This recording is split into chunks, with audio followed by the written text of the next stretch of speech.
ఢిల్లీ ఎన్నికలు ముగిశాయి, exit polls వచ్చేసాయి. ఎగ్జిట్ పోల్స్ ప్రధాన సంస్థల సర్వే ఎలా ఉంది అనేది ఒకసారి ప్రేక్షకుల కోసం చెప్తాను.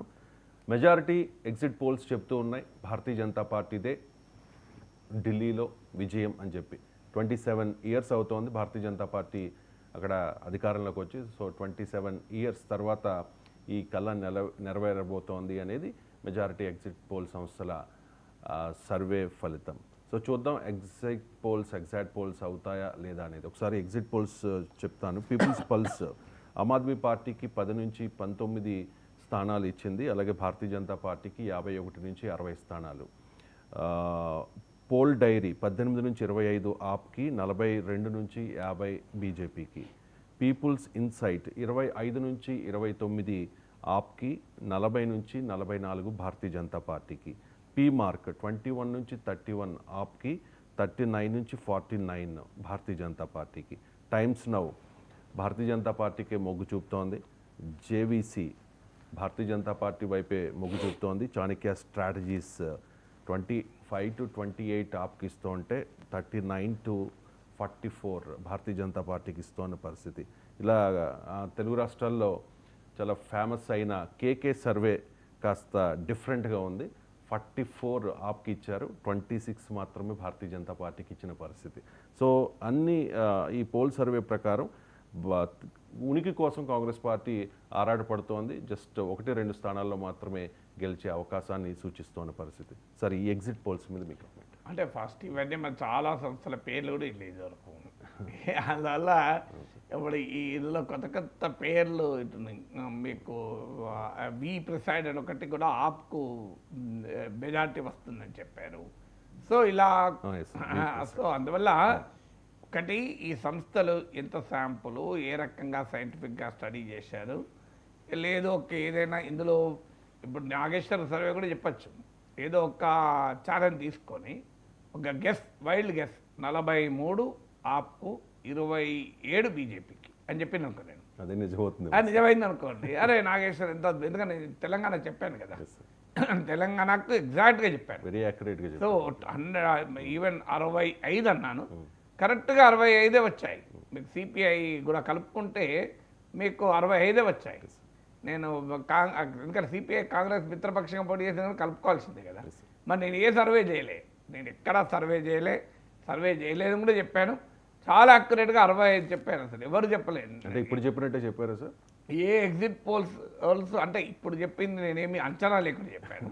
కానీ అదేమో అంచనాతో చెప్పాను. అంచనా అంటే రాజకీయ పరిస్థితుల్ని గ్రౌండ్ లెవెల్గా వస్తున్న ఫీడ్బ్యాక్ను బేస్ చేసుకొని చెప్పాను. అది కూడా సైంటిఫిక్ ఏం కాదు, అది కూడా సైంటిఫిక్ కాదు. That is an opinion, not a survey. సర్వేకు ఒపీనియన్కు తేడా ఉంది. తెలంగాణకు 65 వస్తాయని చెప్పింది కూడా కొన్ని డేటా పాయింట్స్ ఆధారంగా వచ్చిన ఒపీనియన్. అది ఒపీనియన్ ఈజ్ నాట్ సర్వే. సర్వేలో ఒపీనియన్ ఏమి ఉండదు. ప్రజలను అడుగుతావు, వాళ్ళు ఏం చెప్పినో చెప్తావు. సో అలాంటి దాన్ని సర్వే అంటారు. అందువల్ల ఇప్పుడు ఒకటి ఇందులో ఎన్ని సంస్థలు క్రెడిబులో ఎన్ని సంస్థలు క్రెడిబుల్ కాదో తెలియదు. ఇప్పుడు already Kapil Chanakya, axis my India ఈ రెండు ఇవాళ చెప్తారన్నారు, ఇవాళ ఈవినింగ్ ప్రకటిస్తారన్నారు. ఎందుకంటే ఆ డేటా వాళ్ళు మళ్ళీ ఒకసారి పోస్ట్ పోల్ సర్వే కూడా చేసుకొని మేము చెప్తామన్నారు. ఇది మొదటి ఫ్యాక్టర్. అంటే ఆల్రెడీ ఈ సంస్థల్లో ఎంత మేరకు వీళ్ళెవరు, మా శాంపుల్ ఎంత, అది ఎంత సైంటిఫిక్గా కలెక్ట్ చేశావు, సో ఆ గతంలో తాము చేసిన సర్వేలు ఎగ్జిట్ పోల్స్ ఏవి కరెక్ట్ అయినాయి ఏవి కరెక్ట్ కాలేదు, ఈ డేటా లేదు మనకు. ఇది మొదటిగా. వాటి హిస్టరీ ఏంటి, వాటి గత ఎర్లియర్ ప్రిడిక్షన్ ఎంత మేరకు కరెక్ట్ అయింది, ఇది ఈ డేటా లేదు. నెంబర్ 1. నెంబర్ 2 ఏంటి అంటే ఈ ఎగ్జిట్ పోల్ సంస్థలు ఇటీవల కాలంలో సీరియస్ క్రెడిబిలిటీ క్రైసిస్ ఎదుర్కొన్నాయి. ముఖ్యంగా 2024 లోక్సభ ఎలక్షన్స్ ఎగ్జిట్ పోల్స్ను కంప్లీట్గా వాటి విశ్వసనీయతను దెబ్బతీశాయి. ఎందుకంటే కొన్ని ఎగ్జిట్ పోల్స్ అయితే 400 దాకా ఇచ్చాయి బీజేపీకి, మామూలుగా ఇవ్వలే. 400 అసలు ఎవరు కూడా 240 అని చెప్పలేరు. ఒక్క ఎగ్జిట్ పోల్స్ సంస్థ యోగేంద్ర యాదవ్ ఒక రాజకీయ విశ్లేషకుడు మాత్రమే ఆయన 240 అరౌండ్ వస్తాయి అన్నాడు. కరెక్ట్గా 240. ఆయన కూడా చెప్పాను నేనేం సర్వే చేయలేను, నేను తెలంగాణ చెప్పినట్టే ఆయన దేశం గురించి చెప్పాడు. ఆయన ఒక్కదే కరెక్ట్ అయింది. 100 కోట్లు ఖర్చు పెట్టిన సర్వే సంస్థలు ఎవరు కరెక్ట్ కాలే. మళ్ళీ ఆయన కూడా హర్యానా ఎలక్షన్స్కి వచ్చారు, రాంగ్ అయ్యాడు. అయినా కూడా హర్యానా ఎలక్షన్స్ వరకు ఆయన ఎస్టిమేషన్ రాంగ్ అయిపోయింది. అందువల్ల ఈ సర్వేలు, ఎగ్జిట్ పోల్స్, ఇప్పుడు మీకు హర్యానా ఎలక్షన్స్ కూడా అంతే కదా, కాంగ్రెస్ గెలుస్తుందని అన్నారు చాలా ఎగ్జిట్ పోల్స్, లేదా గట్టి పోటీ అన్నారు, కంప్లీట్ రివర్స్ అయింది. మధ్యప్రదేశ్ అసెంబ్లీ ఎన్నికలు ఇండియా టుడే లాంటి సంస్థలు మీకు కాంగ్రెస్ గెలుస్తుందని చెప్పారు, కంప్లీట్ రివర్స్ అయింది. సో ఈవెన్ ఆంధ్రప్రదేశ్లో చూడు, మీరు టైమ్స్లో చదివారు, ఇదే టైమ్స్లో ఆంధ్రప్రదేశ్లో జగన్ గెలుస్తుందని చెప్పారు. మీకు ఇండియా టుడే చంద్రబాబు కూటమి గెలుస్తా అంటే 20 సీట్లకు పైగా ఇచ్చారు ఎంపీ సీట్లు టైమ్స్ నౌ. మరి అందువల్ల టైమ్స్ నౌ ఇది వెరీ బిగ్ ఛానల్. అందువల్ల ఇవి with a pinch of salt అని ఇంగ్లీష్లో అంటారు. We have to take them with a pinch of salt. And pinch of salt కాదు, we have to take them with a lorry load of salt. ఎందుకంటే ఇది చాలా complex state. ఇది ఢిల్లీకి వచ్చేవరకు ఏంటంటే ఉన్నాయి 70 సీట్సే, కానీ వెరీ కాంప్లెక్స్. ఎందుకంటే సోషల్ జాగ్రఫీ, డెమోగ్రఫీ రీత్యా, ఎకనామిక్ డెమోగ్రఫీ రీత్యా చాలా ఫ్యాక్టర్స్ కాన్స్టిట్యున్సీ లెవెల్లో, మన మైక్రో లెవెల్. ఈ ఎగ్జిట్ పోల్స్తో సమస్య ఏంటంటే ఇది మ్యాక్రో లెవెల్ ఇస్తుంది. నేను ఇవన్నీ చెప్పేది ఎగ్జిట్ పోల్ తప్పైతే అని చెప్పడం లేదు, ఈవెన్ రైట్ అయినా నా ఆన్సర్ ఇదే. రైట్ అవుతాయో రాంగ్ అవుతాయో నేను ఊహించలేదు. ఎందుకంటే మ్యాక్రో లెవెల్ సిచ్యువేషన్ ఉన్నప్పుడు చాలా సులభంగా చెప్పచ్చు. అంటే ఓవరాల్గా ఇప్పుడు తెలంగాణ ఎట్లా చెప్పగలిగాను, మ్యాక్రో లెవెల్ సిచ్యువేషన్. తర్వాత మైక్రో లెవెల్ సిచ్యువేషన్ ఉన్నప్పుడు చెప్పలేము. ఎందుకు అంటే ఇక్కడ కాన్స్టిట్యున్సీ వైజ్ ఇప్పుడు మీకు ఉదాహరణ చెప్తాను. ఓక్లా అని ఒక కాన్స్టిట్యున్సీ ఉంది. ఈ ఓక్లాలో సిగ్నిఫికెంట్ ముస్లిం ఓటర్స్ ఉన్న కాన్స్టిట్యున్సీ. సాధారణంగా కాంగ్రెస్ పార్టీ బాగా బలహీనపడ్డాక బీజేపీకి ఆప్కు మధ్య ఫైట్ ఉంటే బీజేపీకి వ్యతిరేకంగా స్ట్రాటజిక్ ఓటింగ్, మైనార్టీ ఓటింగ్ ఉంటుంది కనుక ఆప్ గెలవాలి. కానీ అక్కడ ఏమైంది, ఎంఐఎం పోటీ చేస్తుంది, కాంగ్రెస్ పోటీ చేస్తుంది. సహజంగానే బీజేపీ వ్యతిరేక ఓటు బ్యాంక్ అయిన మైనార్టీ ఓటు ఎంతో కొంత కాంగ్రెస్ అలాగే ఎంఐఎం చీల్చుకుందనుకోండి, డెఫినెట్గా ఆప్ క్యాండిడేట్ ఎఫెక్ట్ అవుతాడు. ఎంత చీల్చుకుంటుంది అనేది తెలియదు. సో ఢిల్లీ ఓవరాల్గా ఉన్న వాతావరణం వేరు, ఈచ్ కాన్స్టిట్యున్సీలో ఉన్నటువంటి పరిస్థితి వేరు. ఇప్పుడు ఉదాహరణకు ఒక 10-15 సీట్లలో బీజేపీ గతంలో లెస్ దెన్ 10,000 ఓట్లతో ఓడిపోయింది. మొత్తం ఒక 25 సీట్స్లో ఒక 15,000 ఓట్ల లోపుతో ఓడిపోయినట్టుంది. రఫ్గా చెప్పాలంటే ఒక అట్లీస్ట్ 10 to 15 సీట్స్లో బిలో 10% గ్యాప్ ఉంది. ఇప్పుడు ఈ బిలో 10% గ్యాప్ ఉన్న చోట ఏమవుతుంది, కాస్తంత ప్రభుత్వానికి వ్యతిరేక ఓటు పడ్డా, కాస్త బీజేపీ ఇంప్రూవ్ అయినా, కాస్త కాంగ్రెస్ ఓటు చీల్చుకున్నా మిత్తం ఆ కాన్స్టిట్యున్సీ తారుమారు అవుతుంది. ఓవరాల్గా కాంగ్రెస్కి ఎంత ఓట్లు వచ్చాయని ముఖ్యం కాదు, కాన్స్టిట్యున్సీలు ఎన్ని ఓట్లు వచ్చాయని ముఖ్యమవుతుంది. ఇప్పుడు ఓవరాల్గా కూడా కాంగ్రెస్ పార్టీ ఓటింగ్ పెరుగుతుంది అంటున్నారు. ఇదో లాస్ట్ ఎలక్షన్లో 4.63% వచ్చింది. ఈసారి కాస్త పెరుగుతుంది అని అంటున్నారు. పెరిగితే అది ఏ కాన్స్టిట్యున్సీలో పెరిగింది, ఢిల్లీ మొత్తం పెరిగితే ఆప్కేం కాదు, ఢిల్లీ మొత్తం పెరిగితే డిస్ట్రిబ్యూట్ అయిపోతుంది కనుక ఆప్కేం కాదు. కానీ సరిగ్గా ఒక 20 సీట్లలో పెరిగింది అనుకోండి, ఈ కంప్లీట్ కొలాప్స్ అయిపోతుంది, ఆప్కి ఎఫెక్ట్ అవుతుంది. అందువల్ల ఇలా కాన్స్టిట్యున్సీ వైజ్ బీజేపీకి ఏంటంటే మొదటి నుంచి కూడా ఓడిపోయిన సమయంలో కూడా 30 to 33% ఉంది. సో అందువల్ల కాస్తంత ఆమ్ ఆద్మీ పార్టీకి 50% ఎబో ఉంది. మీకు 62 సీట్లు ఆపుకుంటే 8 సీట్లు బీజేపీకి ఉన్నాయి. ఆపు ఎంత తగ్గినా స్టిల్ ఇంకా అధికారం వచ్చే అవకాశం ఉంది. అంటే ఎమ్మెల్యే సీట్లు తగ్గి, మెజార్టీ తగ్గి అవకాశం ఉంది. అన్లెస్ ఆంధ్రప్రదేశ్లో మనం జగన్మోహన్ రెడ్డికి వ్యతిరేకంగా చూసినటువంటి ఒక బలమైన వేవ్, మీరు ఆంధ్రప్రదేశ్లో కూడా ఇదే ఛాలెంజ్ వచ్చింది, టఫ్ ఫైట్ ఎందుకన్నారు అందరూ. కారణం ఏంటి అంటే 151 సీట్లలో జగన్మోహన్ రెడ్డి కూర్చుని ఉన్నాడు, 50% ఓట్లతో కూర్చుని ఉన్నాడు. అక్కడి నుంచి దించాలి. తెలుగుదేశం పార్టీ 23 సీట్ల దగ్గర ఉంది, ఇక్కడ నుంచి పెంచాలి. 40% ఓటింగ్లో ఉంది, 10% గ్యాప్ ఉంది ఓటింగ్లో 10% గ్యాప్, సీట్లలో మామూలు గ్యాప్ కాదు. 60 సీట్లు గెలుచుకున్నా కూడా అధికారం రాదు. 23ది 3 రెట్లు పెరిగినా 4 రెట్లు పెరగాలి. కానీ మీకు జగన్మోహన్ రెడ్డికి అడ్వాంటేజ్ ఏముండే అంటే ఒక 70 సీట్లు తగ్గినా కూడా అధికారం, 60 సీట్లు తగ్గినా అధికారం ఉంటుంది. సో అందుకే చాలామంది టఫ్ అన్నారు. కానీ ఏం జరిగింది, ఒక అక్రాస్ ద స్టేట్ ఒక బలమైన యాంటీ ఇన్కంబెన్సీ గాలి వీచింది జగన్మోహన్ రెడ్డి వ్యతిరేకంగా, అందువల్ల ఓడిపోయాడు. ఇప్పుడు కూడా అరవింద్ కేజ్రీవాల్ ప్రభుత్వానికి వ్యతిరేకంగా, కేజ్రీవాల్కి వ్యతిరేకంగా చాలా బలమైన వేవ్ కనుక ఉంటే తప్ప అంత ఈజీగా ఎగ్జిట్ పోల్ నిజం కావు. మరి ఆ బలమైన వేవ్ ఉందో లేదో మనకు తెలియదు. అందువల్ల అది రిజల్ట్ రోజే చెప్పాలి. కానీ ఈ ఫిగర్స్ కనుక రావాలి అంటే మామూలు వేవ్ కాదు. ఎందుకంటే బీజేపీకి 27 ఏళ్ళుగా అధికారం లేదు ఢిల్లీలో. మీకు ఈవెన్ ఆంధ్రప్రదేశ్తో కంపేర్ చేస్తే అది కూడా ఒక తేడా. ఆంధ్రప్రదేశ్లో జగన్మోహన్ రెడ్డికి 5 ఏళ్ల కింద కదా అధికారంలోకి వచ్చి, అంతకుముందు చంద్రబాబు నాయుడు పవర్లోనే ఉన్నాడు కదా. సో పవర్ అనేది తెలియని పార్టీ కాదు టీడీపీ. ఇక్కడ బీజేపీకి 27 ఏళ్ళుగా పవర్ లేదు. 1997 తర్వాత బీజేపీ అధికారంలోకి రాలే. సో అలాంటి సిచ్యువేషన్లో ఒక మ్యాసివ్ యాంటీ ఇన్కంపెన్సీ ఉంటుంది. ఎందుకంటే ఈ ఎలక్షన్ మొత్తం కేజ్రీవాల్ పైన ఒక రకమైన రెఫరెండంగా జరిగింది. కేజ్రీవాల్ను మరోసారి ముఖ్యమంత్రి చేయాలన్నదే ఆప్ నినాదం. అందువల్ల ఇంకా వేరే ఇష్యూస్ ఏమున్నా మెయిన్ ఇష్యూ కేజ్రీవాల్ ముఖ్యమంత్రిగా చేయాలా వద్దా అని.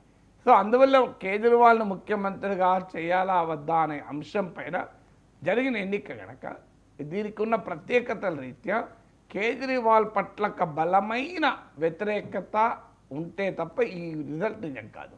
లేదు అంటావా, కొన్ని కాన్స్టిట్యున్సీలో వచ్చినటువంటి ఓటు స్ట్రాటజిక్ ఓట్ షిఫ్ట్. ఇప్పుడు ఉదాహరణకు ఎంఐఎం ఎన్ని సీట్లలో మీకు మైనార్టీ ఓట్ను ఆప్ లేకుండా చేస్తుంది.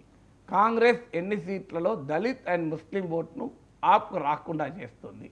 సో ఇలా సీట్ వైజ్గా కనుక తర్వాత క్లాస్ డివైడ్ కూడా చాలా క్లియర్గా ఉంది.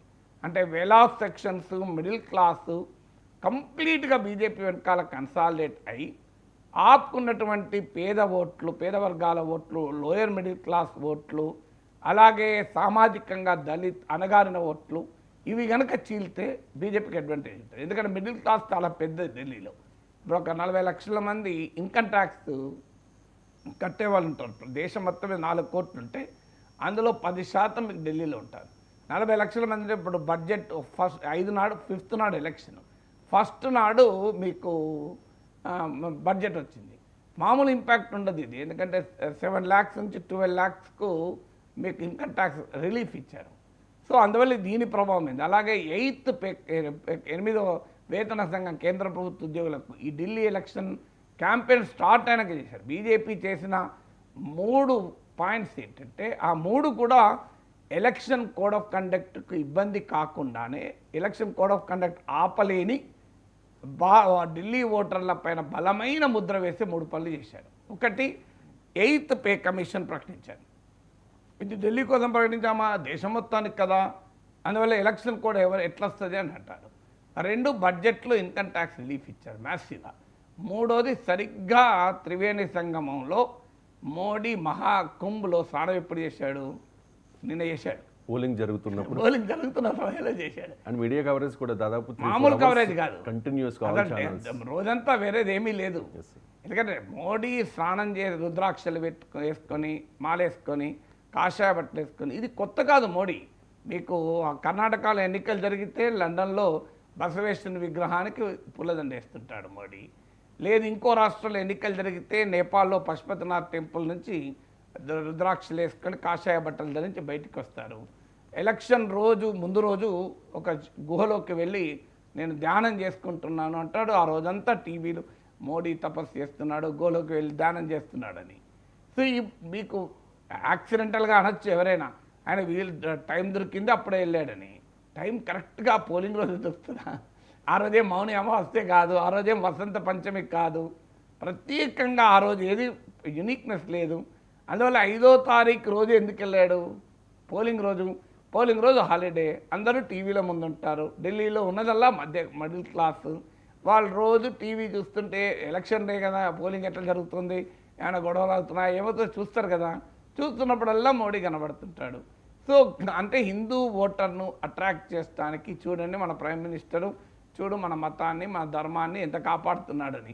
సో అనేది క్లియర్. 5 నాడు పోవాలి, 7 నాడు పోవచ్చు, ఇంక 26 తారీఖు దాకా నడుస్తుంది కదా. ఇవాళ ఏం కొత్త కాదు కదా, 26th వరకు ఉంది మహక్కం. పర్టికులర్గా పోలింగ్ డే రోజు ఎందుకు వెళ్ళాడు? కౌంటింగ్ డే రోజు వెళ్ళొచ్చు కదా. వీటన్నిటికి అతీతంగా గెలుపు ఓటములతో సంబంధం లేదు. ఇవన్నీ ఇహపరమైనటువంటి కోరికలకు దూరంగా ఆధ్యాత్మికమైనటువంటి చింతనతో జయాపజయాలకు నిమిత్తం లేకుండా ఆ రోజు వెళ్ళాడు అనుకోండి 8వ తారీఖు, నిజంగా పరిత్యాగం ఏమున్నది అంతా ఈ ప్రపంచం అని. కానీ పోలింగ్ డే రోజు వెళ్ళడం ఎట్లా వస్తుంది? కౌంటింగ్ డే రోజు వెళ్ళాడంటే చూడండి మోడీకి కోరికలు ఏం లేవు, మోడీ అతీతుడు ఈ గెలుపు ఓటములకు. చూడు ఆయన దేశమంతా రాజకీయంగా ఉత్కంఠ ఉండి ఢిల్లీలో ఎవరు గెలుస్తారని చూస్తుంటే ప్రైమ్ మినిస్టర్ వీటన్నిటికి అతీతంగా త్రివేణి సంగమానికి వెళ్ళాడు చూడండి అని మనం అనుకోవచ్చు. కానీ పోలింగ్ డే రోజు వెళ్ళడం అనేది అది ఇహపరస దేని కొరకు అనే క్వశ్చన్ అయితే వస్తుంది కదా. ఇవన్నీ ఎత్తు బీజేపీ చేసింది కనుక ఒక పవర్ఫుల్ యాంటీ ఇన్కంబెన్సీ కనుక ఈ మూడు ఉన్నా కూడా లాభం లేదు. మళ్ళీ పవర్ఫుల్ యాంటీ ఇన్కంబెన్సీ కేజ్రీవాల్కు వ్యతిరేకంగా ఉంటే ఎగ్జిట్ పోల్ నిజమవుతుంది. ఉన్నదా లేదా అనేది మనకు రిజల్ట్స్ వస్తుంది తప్ప చెప్పలేము. Yes sir. నెక్స్ట్, ప్రజలే నా బలం, పార్టీ క్యాడర్ నా బలగం అంటూ ఉన్నారు సార్ జగన్మోహన్ రెడ్డి. పార్టీ కార్యకర్తలు ముఖ్య నాయకుల సమావేశంలో ఈ కామెంట్స్ చేశారు. 30 ఏళ్ల పాటు మళ్ళీ మనం అధికారంలోకి వస్తే కంటిన్యూ అవుతామని కామెంట్ చేశారు. ఇక మీద జగన్ 2.0ను చూడబోతూ ఉన్నారు అంటూ కామెంట్ చేశారు. దాంతోపాటు ఎన్నికలు ఎప్పుడు జరిగినా కూడా వైఎస్ఆర్ కాంగ్రెస్ పార్టీ అఖండ విజయం సాధిస్తుందనే ధీమా వ్యక్తం చేశారు. ఒకసారి జగన్ బైట్.